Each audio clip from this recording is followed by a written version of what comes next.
Calon bakal Presiden Partai Nasdem Anies Baswedan, kemungkinan besar akan kembali mengulang dan bernostalgia menikmati manisnya politik identitas, seperti halnya saat Pilgub 2017 yang lalu. Pasalnya, gerbong para pendukung mantan Gubernur DKI Jakarta itu masih sama, dan pasti menggunakan cara yang sama, seperti halnya Anies bertarung di Pilkada DKI 2017 silam. Dalam kenyataannya, selama ini Anies begitu menikmati, demi mewujudkan nafsu politiknya untuk menjadi orang nomor satu di Jakarta, yang sangat terang benderang ia tunjukkan keterlibatannya, dalam proses pembentukan politik identitas. Terbukti, hingga saat ini, Anies belum pernah secara gamblang mengatakan, bahwa ia tak butuh dan menolak politik identitas bergabung dalam gerbongnya. Kalaupun dalam beberapa kesempatan, ia menepis dan berupaya keluar dari stigma politik identitas yang melekat pada dirinya, seorang Anies, sampai kapanpun takkan mampu membendung jejak-jejak digital sangat kelam, yang hampir saja memporak-porandakan sendi-sendi kehidupan berbangsa dan bernegara. Bahkan saat itu, sejumlah media asing mengulas Anies Baswedan, adalah bapak politik identitas sejati, intoleran dan berbahaya bagi negara Indonesia yang besar. Yohanes adalah nama baptis yang lazim dipakai oleh umat Katolik, yang disematkan dari nama salah satu 12 rasul atau murid Yesus. Baru-baru ini, Capres Partai Nasdem ditasbihkan dengan nama baru oleh masyarakat Papua, menjadi Yohanes Anies Baswedan. Meskipun bukan pembaptisan resmi, tapi ritual sosial yang dilakukan oleh masyarakat Papua di Rumah Tuhan, gereja, cukup menarik untuk disimak. Kira-kira pantas tidak nama itu diberikan kepada calon presiden kita Anies Baswedan, sehingga namanya sekarang menjadi Yohanes Anies Rashid Baswedan.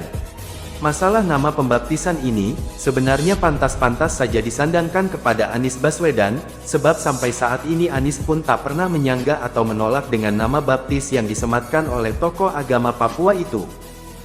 Berdasarkan berita yang baru-baru ini beredar, mantan Gubernur DKI Anies Rashid Baswedan berkunjung ke sebuah gereja di Papua. Oleh pimpinan gereja di sana, ia diberi nama Yohanes. Sehingga kalau ditulis lengkap, namanya menjadi Yohanes Anies Rashid Baswedan. Anak kami, Anies, datang di rumah Tuhan. Dijelaskan dengan nama Yohanes. Amin. Ini kanteng ini. Tentu saja, ritual tersebut bukanlah ritual pembaptisan yang biasanya dengan rumusan, Yohanes, kalau yang akan dibaptis itu memakai nama Yohanes, aku membaptis engkau dalam nama Bapa, Putra dan Roh Kudus. Kembali kepada nama penyematan Yohanes tadi, adalah pertanda atau nomen es omen, bahwa di dalam sebuah nama, pasti melebur banyak makna dan harapan. Pemberi nama berharap, bahwa menyandang nama itu mendapat roh atau semangat yang ada dalam nama yang disandangnya. Pada gilirannya yang bersangkutan menunjukkan bukti dalam hidup dan perilakunya. Dalam tradisi Kristen, khususnya Katolik, nama baptis selalu diambil dari nama tokoh-tokoh dalam Alkitab, atau dari nama mereka yang oleh karena kesucian hidupnya digelari Santo atau Santa. Bagaimana dengan nama Yohanes yang diberikan kepada Anies Baswedan? Ada banyak orang penting, atau bahkan santo, seperti Santo Yohanes Chrysostomus, atau Yohanes Paulus II, Santo Yohanes 23, Santo Yohanes Nepomucnueman, dan lain-lain, yang telah memakai nama Yohanes. Namun, patut diduga, nama yang diberikan kepada Anies Baswedan, merujuk pada nama tokoh Yohanes Rasul atau Yohanes Pembaptis. Nama Yohanes berarti, Tuhan Maha Baik. Yohanes Pembaptis adalah tokoh yang menyerukan pertobatan bagi kedatangan Yesus Kristus. Dikatakan, Yohanes Pembaptis ini memakai jubah dari bulu unta dan ikat pinggang kulit. Makanannya belalang dan madu hutan, Matius 3-4. Dia berkeliling di padang gurun sambil berseru-seru, persiapkanlah jalan untuk Tuhan, luruskanlah jalan baginya. Sedangkan Yohanes Rasul, murid kesayangan Yesus itu adalah penulis Injil. Akankah misi suci yang diemban oleh dua Yohanes tersebut akan tampak dalam perjalanan menciptakan pertobatan dalam jalan pilpres yang Yohanes Anies Baswedan tempuh ke depan?